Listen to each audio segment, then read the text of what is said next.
Hey, what's up, Freedom fans? Welcome back inside Pelf's office. It's time for episode 5 of the Dennis Pelfrey Show. I'm Aaron Brodie, and this is the fifth-year Freedom manager, Dennis Pelfrey, the manager of the team sitting atop the entire Frontier League after a month of the season here. How's that sound, Dennis? Sounds really good. Looks really good, too. Looks really good. 20-11 is the record right now, sitting atop the West Division, obviously. But just one game of separation between you and Southern Illinois. They've won 5 games in a row, so even with you guys rolling like you are right now, still not a whole lot of breathing room in what's been all season a very competitive West Division.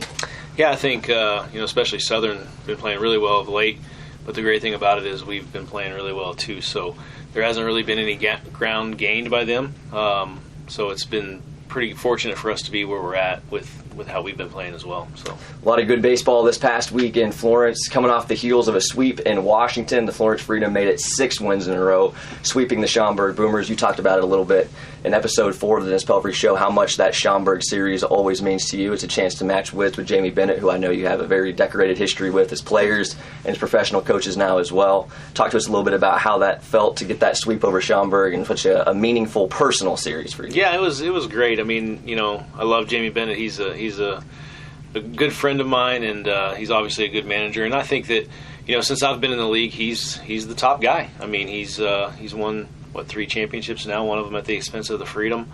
So if there's anybody that me personally from a competition standpoint that's going after is Jamie, and he knows it, and he knows what I'm about because he played with me. He knows how I am, and I think it's a very good competition, and I think it's a good feel when we get to play each other and our teams are competitive, and they were pretty good games as well, so it worked out really well, and obviously we came out on top all 3 games, so that made it even better. Certainly did. So talk to us a little bit about your history with Jamie. I talked to Tim Calderwood, of course, the legendary broadcaster in the Frontier League for Schaumburg, and he said that you guys did play together and that Jamie actually considered you like his favorite teammate of all time, the way that you played the game of baseball. He's trying to find guys that play like you did on his Boomers team. Talk to us a little bit about your history with him as guys on the field together. Yeah, I could say the same about him, but early on, I couldn't because, I was never a guy that really liked pitchers very much. I was a hitter at heart and, position player, but two of my good buddies from those playing days are both left-handed pitchers, which is a little strange, but, Cody Fisher and Jamie Bennett, they were the 2 guys I was closest with, and, I got to finish my career as a catcher, and, so I got to catch Jamie several times, and he's a guy I always tell, stories about where I could call a fastball away, put my glove up, and look away, and not even worry that he was going to hit the mid every time. He was phenomenal at what he could do on the mound, at his craft. Phenomenal teammate, a winner, and he takes that same approach with his club, and that speaks volumes when he says something like that about me. Trying to find those type of guys for his club. So I definitely appreciate that. No question. Is there any fun stories that you can share? Family-friendly video here. Completely putting him on the spot. This is not prepared in any stretch, but any fun memories that you have off the field, a funny story or two, you and Jamie? No, I mean, he, there's several stories that I probably can't share, but, he was... it was just an everyday thing. Every day there was something new. We had some nicknames for guys, some sayings that, we would almost like inside joke type things on our club, between myself, Jamie, and a couple other guys on the club. And, it got to where it was just like an everyday thing, like I said. And now, even to this day, it'll be some of those things, like the way that I say his name, the way that he says my name, the first time we see each other, and, since the off season, it's like we were still playing, so not really one thing really stands out. I think every day that I got to spend in the clubhouse with a guy like that was phenomenal. So we'll get you off the hot seat on that topic. Maybe when we go to Schaumburg, we'll get you and Jamie both to sit down and share some stories. Be a little preparation, a little time to think about it. So I apologize for putting you on the spot there. But now let's talk about that series a little bit more. You had a guy named Tyler Reichenborn join the team before Game 1 of that Schaumburg series. 20-year-old kid, plays the NAIA level, won a NAIA World Series at Tennessee Wesleyan right before he dressed for the Freedom. 20 years old, but man, he stepped in and has performed incredibly well in his first week as a pro, starting in that Game 1 for Schaumburg. Oh, yeah. We threw him right into the fire there in the 5-hole. Maybe not your prototypical 5-hole hitter, but, everything we heard about the kid, is true. He's a pro, even being at 20 years old. He is a very professional player. The way that he goes about his business, the way that he plays the game, he is everything that his college coaches said he was. So he's ready to do it, and you could tell by his first swing he took, as a professional, that he wasn't afraid, he wasn't nervous, anything like that. He just kind of kept just playing the game. So he was a huge find for us, especially with Mercurio being a little bit hurt, Ricky Ramirez being a little bit hurt. Kind of gave us a little boost that we needed, and it was very impressive to watch him in his first series, even in his first game, really, of what he could really do. I think he did everything in that first game other than get his first pro hit. Right. I think he got an RBI, had an outfield assist, drew a walk or something. I mean, he did everything that you could possibly think of, I think, without getting that first knock, but then he got it the next night very quickly. He did. He got a couple of them, both RBIs in Game 2. But go back to Game 1 real quick for Reichenborn. He was involved in all 3 runs. The Freedom scored that night, a 3-2 win over Schaumburg in 12 innings, now making the Freedom 4-0 in extra inning games, a little nugget for you to take home with you. But Reichenborn did have a sac fly in that game, had 2 runs scored, and then the outfield assist you talked about. So he was really integral in 4 runs in the game, 3 for the Freedom, and then minimizing 1 for Schaumburg, showing what he can do in center field. Yeah, plus defender. He's a guy that he got drafted out of JUCO, and really surprised he didn't get an opportunity this year. Not sure why, but he fits the mold of our club very well with what he brings to the table as far as the speed and the ability to get on base and create things and make things happen, and obviously being a good defender. So, he's a guy that I don't look to be with us very long. If he continues to do what he does, he's going to be picked up by an affiliate club very quickly. I know you talked about it a lot in episode 1 as we kind of went back on how you kind of recruit guys in, how you get them to come and choose Florence to play the professional baseball. Is there anything interesting about the conversations with Tyler, being that he's a 20-year-old kid? You don't see that every day in the Frontier League. If you don't mind sharing, kind of what was that conversation like in those talks that landed him here in Florence? I think early on it was really me and the coach, one of the coaches on his college team talking, and he was kind of like the mediator between us. And we got to a point to where we typically don't do this either, is where we sign a guy sight unseen. But obviously with the accolades and the things that he was bringing to the table, it was a pretty easy one for us, and we didn't want somebody else to kind of come in and steal him from us. So basically told his coach that if he talked to him, if he feels like he wants to come right now, we'll sign him and get him going right now. And I think one of the best things about what Tyler impressed upon me was he immediately said yes. So called him, talked to him, we had a very short 10-minute conversation about how things were going to go, and he was basically in his car on his way. So gave him a few days. I think we were in Washington at the time, a few days to get settled in here in Florence, and had the Monday off day, then right in there on Tuesday. So it hasn't been a whole lot of conversation as far as what he's going to be like, what we're going to expect out of him. I think we just wanted to see what it was going to be first, and it's been nothing short of spectacular so far. Well, the Freedom bounced back after 2 straight losses, first time all season to win 3 games in Washington. And on that edition of the Dennis Pelfrey Show, we started talking about how, wow, what a great response it was, 3 straight wins after 2 straight losses. Well, we were actually not done responding yet. 3 more wins for the Schaumburg Boomers, 6-game winning streak. That's a season best for the Freedom this year. What about that type of performance, game in, game out, do you think can be duplicated night in, night out for the Freedom? It looked like there was nothing really zany going on. It wasn't like it was no-hit history on the mound and a bunch of dingers offensively. It really looked like you guys are just honed in on playing your brand and kind of separated from the pack there the last week. Yeah, I think if we continue with our same approach, like we've talked about from day one, you're going to start seeing us separate ourselves. And if you go look at the numbers, they're not going to wow you. If you go look at, all the things on paper, they're not going to wow you. But the things that our guys do on a nightly basis is the best thing they do is pick each other up. If somebody has a bad night, the next guy behind him takes care of it, or vice versa. Or if somebody has a bad day on the mound, our offense takes care of it. So we've been very good at that and staying within what we are and not trying to be something else. And, I think that type of baseball in our system is going to win more times than not, just because we're not relying on the long ball. We're not relying on the no-hitter or the shutout baseball from the mound. We're just relying on good baseball and doing our own part. And, I think if we continue to do that, which I don't see any reason why we wouldn't, then you're going to continue to see us win.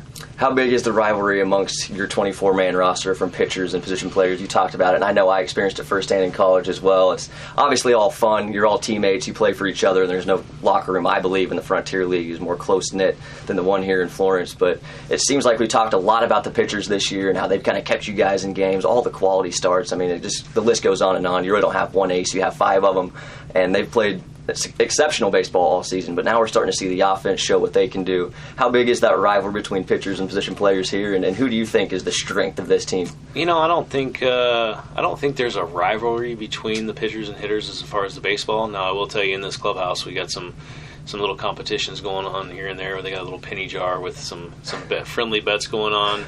The pitchers, they kind of do their thing. They got a big speedball deal every Sunday that they get involved in. Our hitting coach and pitching coach get involved in that as well.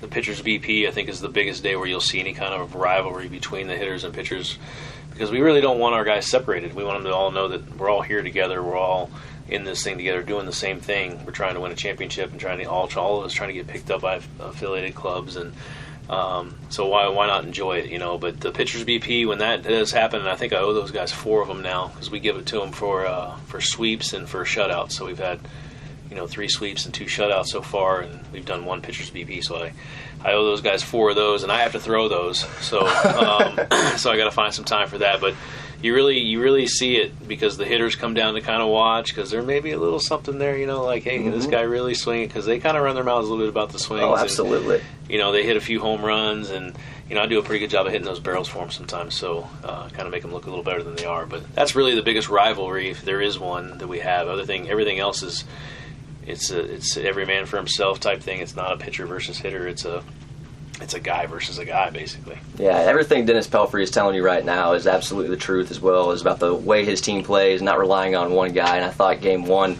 with the Lake Erie Crushers was a tremendous example of that. It was actually the middle game with Lake Erie. A 2-0 shutout for the Freedom, so the pitching staff did get another shutout. Offensively, it was a 2-run shot from Brandon Pugh, who stepped up to the plate, hit an oppo taco to left center field. Not a guy that you're going to lean on for power in any stretch, but came through, was the guy that caped up, the offensive hero in that game. And I think that just goes to your point that you got a lot of great ball players on this team. All 24 of them are great ball players, but every single night it could be somebody new, their opportunity to step up and be the hero. Yeah, and Pugh's a perfect example of that, of a guy that's continued to work. I mean, he's been with us on a couple different stints as far as being signed, being released, brought to camp, being released, brought back, and, understanding what we're trying to accomplish. And he's been a trooper in that aspect, and that just goes to show you the work that he's put in to kind of be where he's at and become himself an everyday guy for us. And, hits the 2-run homer there, and that was really all we needed. And, but like you said, it could be anybody every night. I mean, it doesn't matter if, Andre Mercurio's in the 4-hole and goes 0 for 4 that night. Somebody else is going to pick him up, and we're going to have a chance to win. No question about it. No question about it. So we'll go back to the opening game of that Lake Erie Crusher series. You were riding high on a 6-game winning streak. Unfortunately, the 6-game streak was snapped with the loss to the Crushers. Man, there seemed like there was a lot of calls in that game that didn't go your way. How difficult is it throughout the course of a game? You're trying to battle, you're trying to compete, you're trying to win, to kind of be able to put those calls on the back burner and focus on the task at hand, because it seemed like at every turn something was going against us that night here at UCL Stadium. Yeah, I mean, it's frustrating. It really is, and I know the players get frustrated too. We try to keep them as positive as possible on some of the calls and things like that, but when it gets out of hand, one-sided type thing, I mean, it makes it really tough, especially for me too. I kind of lose my cool a little bit too at times, but I felt like there was a few calls there that I hate saying change the outcome of the game, but I think they changed the outcome of the game. But we still have to find a way to win those games, because there's going to be days where umpires have bad days, and it seems like they're against us, and then there's going to be days where they have good days, and it seems like every call is going for us. So we've got to do a better job as far as not letting the emotions come into play there, myself included. But we still had a chance to win. We lost 5-4 in that game. I think we made 2 pretty big errors that cost runs. So we don't make those errors, even with the bad, the calls that I felt were the wrong calls. We win that game 4-3. So, and that's is a good learning point for our guys, and a good teaching moment, talking about just take care of our business, and who cares, what the other team's doing, who cares what the umpires are doing, who cares what the fans are doing. Just take care of us, take care of what we're doing, and we'll prevail. So I think it was a good turnaround the next day to get the 2-0 shutout and propel us into the next night. It certainly did. The finale was, unfinished. Yeah. It got rained out, but we were in the top of the 7th inning. What a game it was. Postponed is the way I should describe that, not rained out. We will make that game up in July. It should be a very busy week of baseball in July when that game is made up. But a 7-7 game, and you just got a big 3 RBI knock, a double from Austin Wilbrock, the shortstop who's in the midst of his best offensive season, cleared the bases. The score was 7-4 going into that pitch. Downpour on UC Stadium. People were afraid the game was going to get called maybe an inning before. It lets you guys play through it. And, man, if you give the Freedom an opportunity to play baseball, it doesn't matter what the score is. They're going to rally. They're going to find a way to tie. They're going to find a way to take a lead. And that was another example of that just last night. Yeah, I think, obviously, you don't expect something like that to happen to Tyler Gibson. We feel like he's one of the better guys in the league, and, he just had a rough inning, gave up a 6 spot, I think, there in the third. Or the fourth inning, one of the two, to give them a 7-2 lead, 7-2 lead at the time. So obviously not his best, and he was obviously frustrated with himself, but we look for him to bounce back and be what he is. But it was a great response, and it goes back to that same thing that we're going to pick each other up. And I think Caleb Lopez said it best in the 5th inning. The rain had kind of started a little bit, and he came in the dugout and he said, "Hey man, talking to everybody, and a couple here, a couple there, we're going to win this game." And sure enough, Brandon Pugh gets a nice 2-out base hit to score a run there in the 5th to make it 7-3, I think is what it was, or 7-4 at the time. And then in the 6th, we have 2 outs and a couple hits and a couple walks and a big 2-out double by Austin Wilbrock, opposite field, almost a home run to give us a lead. I mean, it was short off the wall or maybe hit the wall in the air, but right there with a chance to win it. And now the game gets suspended, but we got to play the 7th, 8th, and 9th on July 5th, and it's a tie ball game, and we're going to be ready to go. And we talked a lot about the Rocky comparisons with this team all season. It's so much fun to watch. It doesn't matter what the score is. You did mention it was 7-2 at one point, as Tyler Gibson, for the second time, and I believe 3 starts, had to come back out after a rain delay. Not something you see a lot of pitchers try to do. A lot of guys, when the rain sets in, well, that's your day. You already got hot. You already warmed up, so you're shot. Tyler always wants to try to be competitive. He wants to go out there and give his team a chance to win. I know you guys are going to trust in your ace to go out and do something like that. And I thought he battled. I thought Alex Romero on the other side, same thing, came back out after the delay. Both those guys, maybe not quite their typical selves, but battling for their team, and a little bit of an uncharacteristic performance on both ends. But you did find yourself 7-2, rallying, fighting. How do you do that? How do you get your guys to buy into your system so well that no matter what the score is or how lopsided it may get? I mean, that 4-run 6th inning, or 6-run 4th inning for the Crushers, it was just kind of deflating. Those are kind of the heavy blows you don't always answer back from all the time. But it seems like anytime we're watching a Freedom game, the heavy blows always get answered immediately. Yeah, I mean, I think that I don't know that I can answer the question as to why it continues to happen. It's just a matter of finding the right guys, and not necessarily the right baseball, because there's a lot of good baseball players out there.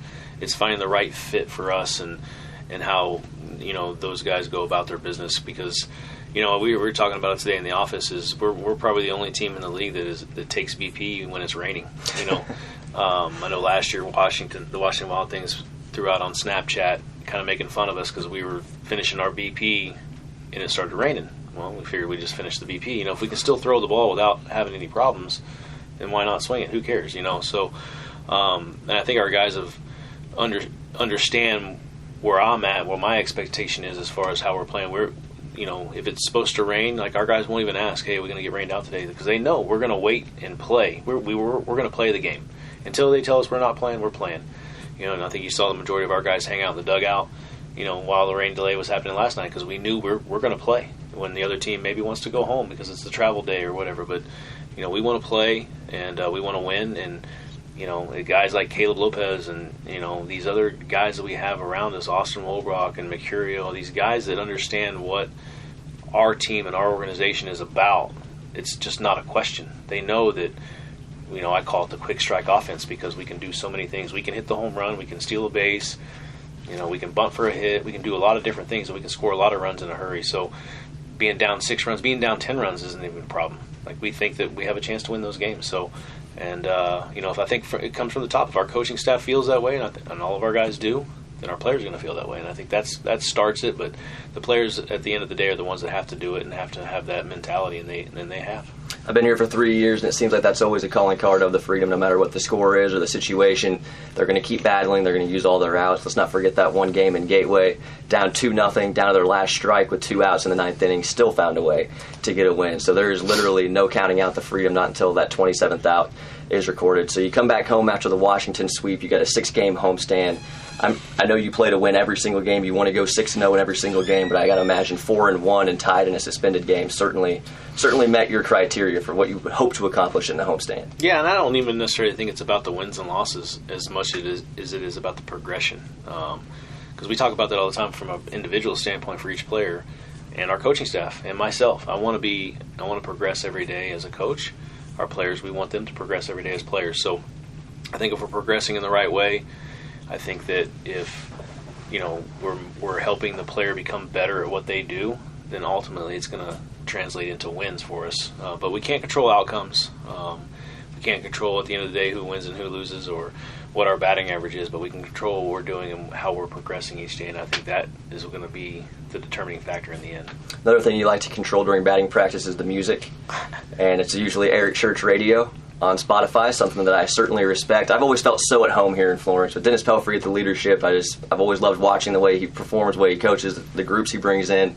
I didn't even realize he was a diehard Eric Church fan until about a week after I started with the Freedom. That happens to be my favorite country artist as well, so I figured we would wrap up episode 5 of the Dennis Pelfrey Show. We talked about this, giving you a little bit of time to prepare. The one question Dennis asked for a little more time to prepare was actually not baseball related. It's about getting a Mount Rushmore, the top 4 songs from Eric Church ever. Your top 4. Who's your George Washington, the number 1 Eric Church song in your opinion? Well, I will say, before I get into my list, I will say that Eric Church, obviously I love listening to his music. I think it's very good, but it's kind of more special to me because my wife and I, we don't really do a whole lot of things outside of, just hanging out at home. We go to the movies a lot.